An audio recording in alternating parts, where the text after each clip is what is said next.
এই আসমান জমিন যেদিন আল্লাহ পাক চুরমার করে ফেলবে, হাসরের ময়দানটা আল্লাহর নবী বলেন 50,000 বৎসর সম পরিমাণ লম্বা একটা দিন হবে।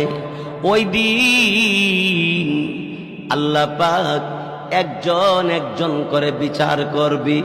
আমি যুবক আল্লাহ রাব্বুল আলামিনের সামনে ওই দিন আমি যখন আল্লাহর সামনে দাঁড়াবো, আমি আল্লাহ রব্বুল আলামিনের কাছে কি জবাব দিব?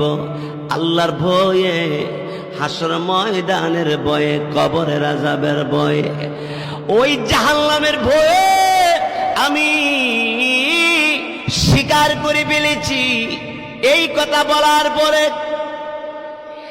এবার এলাকার লোকেরা বলল, চলো এই যুবকরে নিয়া খলিফাতুল মুসলিমিন আমিরুল মুমিনিন ওমর ফারুকের কাছে নিয়ে চলো।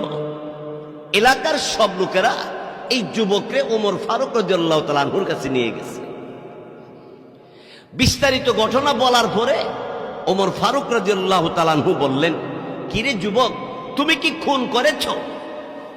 যুবক বলল, জি আমিরুল মুমিনিন, আমি খুন করলাম। যুবক স্বীকার করার পরে আমিরুল মুমিনিন ওমর ফারুক রাদিয়াল্লাহু তাআলা বললেন, এই যুবক, খুন করার পরে এইভাবে তুমি স্বীকার করলে কোন কারণে? যুবক ডাক